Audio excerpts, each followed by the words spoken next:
Aronica has dedicated his career to working closely with writers in all fields and is the founder of the Fiction Studio. He is also a non-fiction collaborator, novelist and former publisher of Avon books and Berkley books. And his latest project is The Story Plant. Great to see you. Thank you. The Story Plant, tell us about it. It's a new, small, independent publishing house that's dedicated to author development.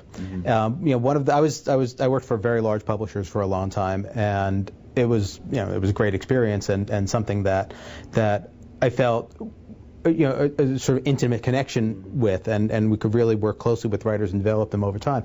But that piece of the business has really changed over the last several years. It's a lot to do with corporatization and much to do with a sort of holding publishing the publishing finances to a different standard than they've ever been held before.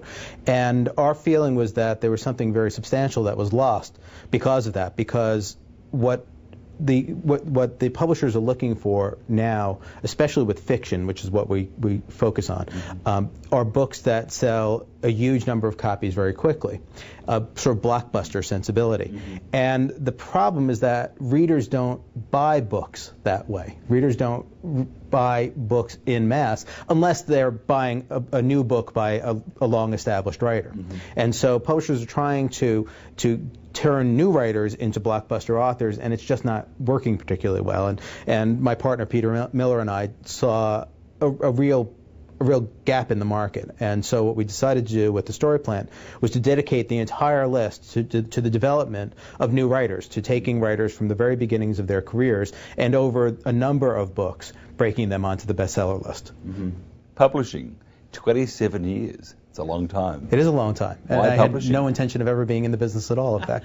Why? Well, it's a lovely business, but I actually, my first intention was to be a school teacher. And I had an English degree and wanted to teach English. And at the time that I graduated in the New York area, there were 50 applicants for every single position.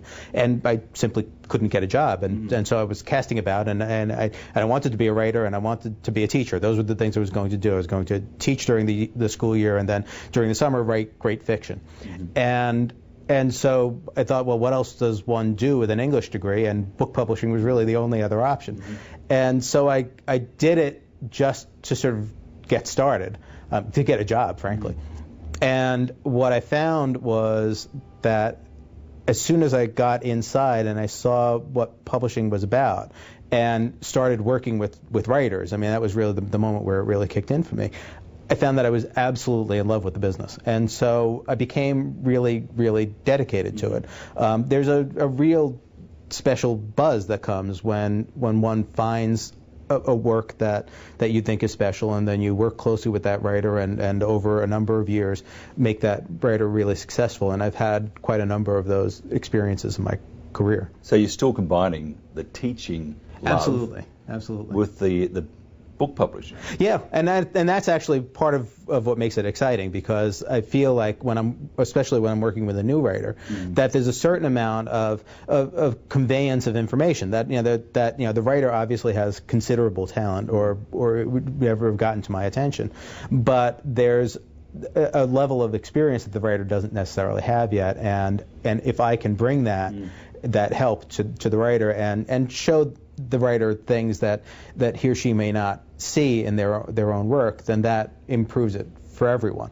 What do you look for in a good writer, or look for in a writer that needs to be a good writer? What I think you can't teach is a passion for the work itself and a passion for characters, because I think again, since we're focusing mostly on fiction with the Story Plant, what I find is that most fiction is driven by characters. There are certainly people who read fiction because they just want a great story, but that's not the majority of people. Majority of people want to connect with the characters and experience the lives that the characters are living.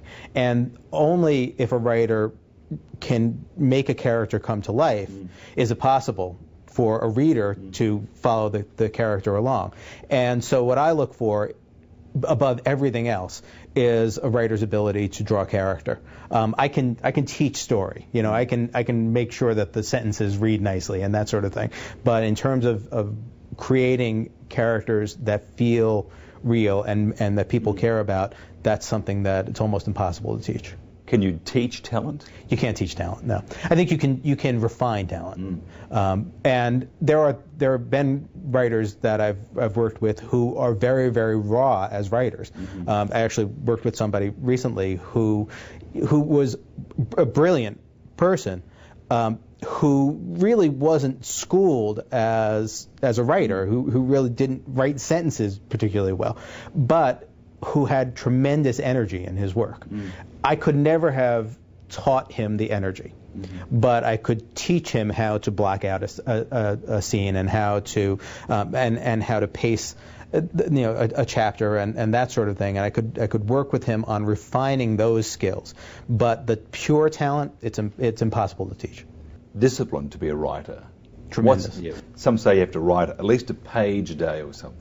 You have to really want to do it. It's an extremely difficult thing to do. I think one of the things, it's interesting because my two chosen professions were English teacher and book publisher, and in both cases everybody thinks that it's easy to do because they speak the language and they have a certain facility with words.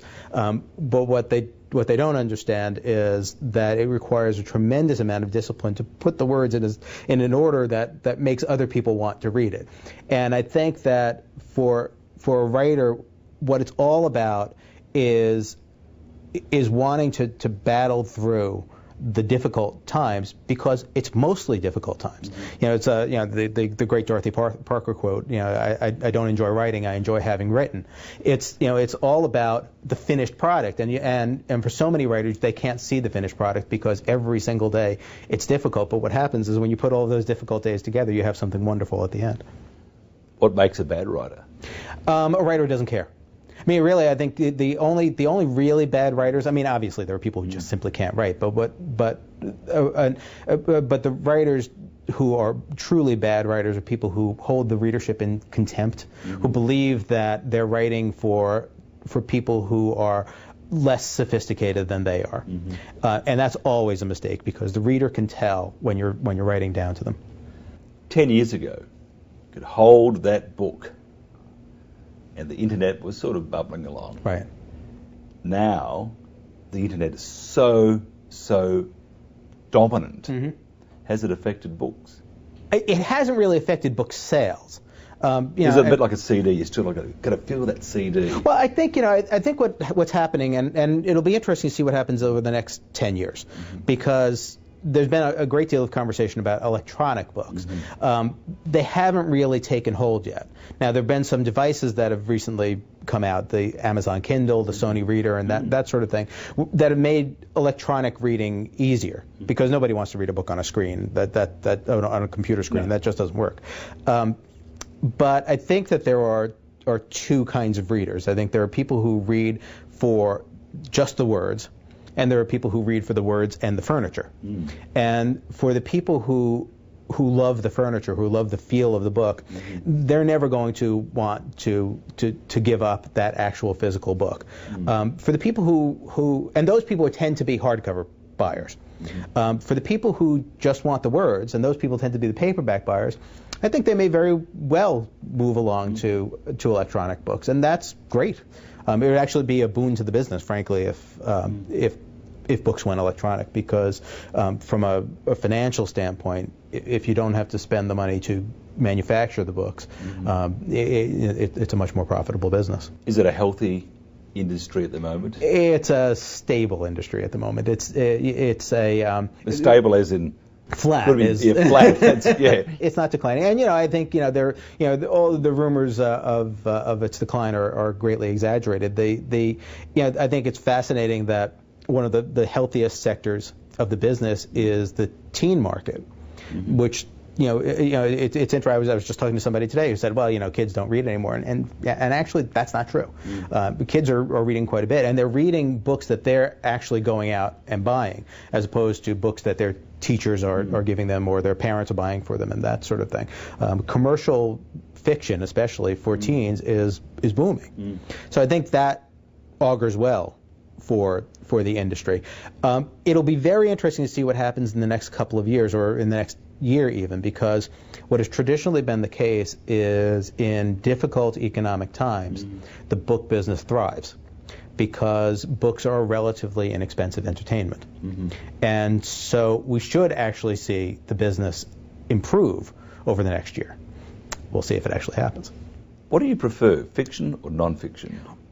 I love fiction. I really, really love fiction, because I think that fiction can illustrate so much, and fiction can carry people into a world in such a way that they can actually learn something about that world. I think it's much easier to teach people through fiction than it is to teach them through nonfiction, because when you're teaching them through nonfiction, you have to make them come to the subject. When you're teaching them through fiction, you can bring them into a story in a number of different ways and introduce things to them at the same time. Now, I love writing nonfiction, and in fact, I have a major nonfiction book coming out at the beginning of January. But in terms of my reading preferences, I absolutely prefer fiction. In terms of publishing, I absolutely prefer fiction. The difference in approach to writing nonfiction and fiction is profound. Because when you're writing, I mean, it is really as simple as the phrase "show but don't tell." When you're writing fiction, it's all about showing people an experience. When you're writing nonfiction, it's all about telling people about things. And there are some exceptions. There are things like narrative nonfiction, a book like The Perfect Storm, for instance, which was nonfiction, but it was written in a novelistic way. But for the most part, nonfiction is about telling people information. And what fiction is about is bringing people to information by showing them an experience, putting somebody in the middle of a scene and letting them feel that scene. And so the differences in terms of the approach to writing it are substantial. When I wrote this nonfiction book that I was talking about called The Element, I did huge amounts of research, and we had a research assistant. I collaborated on this with somebody else to provide us with an enormous amount of information, and then we culled that information down to make it, to make the points as clear to the reader as possible. When I'm writing a novel, it's all about creating an environment and setting the characters in that environment in such a way that the story evolves for the reader in an organic way. The Fiction Studio, tell us about that. The Fiction Studio is essentially an editorial development company. It's I do a number of things there. I help writers develop stories right from the start. I will sometimes I will take on editorial clients. Somebody's written a manuscript and needs help with that manuscript, and I'll work closely with the writer that way. Sometimes I've created stories that I then give to somebody else to publish or to write, and then find a publisher for that. When a book becomes a movie, do you go? Most of the time. Well, and you know what? It's just because it's such a different medium, and I think what really is the case. It's interesting because I've recently adapted one of my novels into screenplay form, and I gained an entirely new level of respect for screenwriters in the process, because what you see, you just have so much more time in a novel to present things to the audience than you do in a film. In a film, everything has to happen within an hour and 50 minutes or so, and so everything has to be boiled down because of that. One of the first things that I had to do in adapting my novel was to take the cast of 20 or so characters and turn them into 6 characters, which meant combining characters and that kind of thing. And invariably, if you love a novel, you're going to have a hard time loving the film, because the film is going to compromise on what the novelist did. And I think, in a lot of ways, the films that work best are based on original screenplays, because then the screenwriter has an original vision and is thinking about it as a film right from the start. What about the ego? I mean, if I was to bring you a book, or somebody brings you a book to review, because you're putting your heart or yourself on the line. Yes, there. you are. Okay, how does the person feel from your experience if you say zzz, and how do you feel telling the person zzz? Well, it's an interesting thing, because I was taught the book business by a man named Ian Ballantyne, who was the man who brought paperback books to the United States for the first time, and he founded Ballantyne Books and he founded Bantam Books, and a truly brilliant visionary man. But one of the very first things he told me, and this was very early in my publishing career, was that you have to put yourself in the place of the writer. And so I always tried to do that as much as I possibly could, but of course, not having been a writer at that point, having written but not being a published writer at that point, it was more difficult to understand that because I wasn't living that life. What has happened in the years since I started the fiction studio and since I became a published writer myself is that I feel that I understand both sides of it more. So I've gotten those messages and I've sent those messages, and I think it's never okay, because writing is such an intimate and personal thing. It's never okay to simply say to a writer, "This doesn't work." That's not really an acceptable approach. And and obviously we all have our bad days. But what I think you need to do whenever discussing a work with a writer is say, here are the conditions of the marketplace, and here's why your book doesn't meet those conditions, or here are some writing conventions that you don't necessarily meet that we need to that you're going to need to address, or here are some tools that you don't have yet that you need to refine before you can be successful. And I think it's really important to respect the level of intimacy that the writer has put on the page. Even bad writers, even cynical writers, reveal a tremendous amount of themselves in writing on the page. And I think it's important to respect that level of work, and you can't be cavalier about it. Just imagine 20 years' time, sorry, in your case, 30 years' time, you're sitting on the porch in your rocking chair, and your great-grandchild says to you, what has stood out the most in your career? And what would you like your legacy to be? Well, hopefully I haven't done that thing yet, but I'm very proud of what I've done so far. But I think. So what do you want to do then?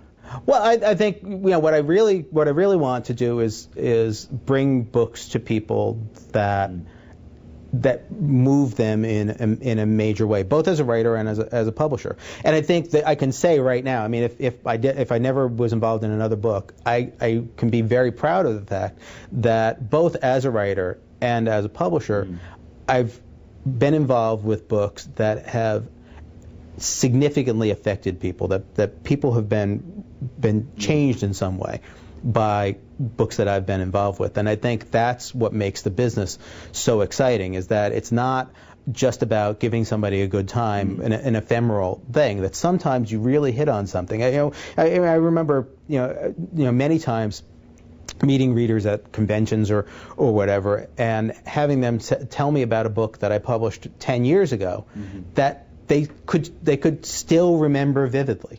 And that's very, very exciting, because that means that you really got through to them, that it wasn't just that they enjoyed it for a little while. It really, really mattered to them. And when I published my first novel, I had a very similar experience where I received multiple letters from people telling me that I'd changed them in some way. I even got a letter from somebody saying I'd saved their marriage. I'm not sure how true that was, or whether that was a good thing or not. but in fact, the fact that you could reach down and touch somebody at that level, it's hard to do that in just about any other business. And if after one grandchild's asked you all about those bits and pieces, and the friend says, "I want to be a writer," what would you say? As long as you really want it, then you should absolutely do it. But you shouldn't. I think that anybody who wants to be a writer should want to be a writer because what they have to say is important to them. They shouldn't be doing it because they think they can get famous doing it. They shouldn't do it because they think they can make a lot of money at it, that a movie will be made of their book or any of those things. I think that the only writers who really, really succeed are the people who can't not write. And for those people, it would be a sin if they didn't write. And a great start would be the Story Plant. Absolutely. If somebody wants to find out how to get hold of the Story Plant, how do they do that? Just come to our website, www.thestoryplant.com, as simple as possible, because I think they'll get a sense of who we are and what we're trying to do, and they'll see if that makes sense from their perspective. We're small, but we care very, very deeply about the books that we're doing. Encompassing 27 years, the whole industry to pot. In a word only, how would you describe it? One word. I guess the word would have to be soul satisfying. It's a hyphenated word. Is that okay? Okay. Because I think what books are all about the soul. Okay. And it's been a soul satisfying experience. Lou, thank you very much. Okay. Thank you.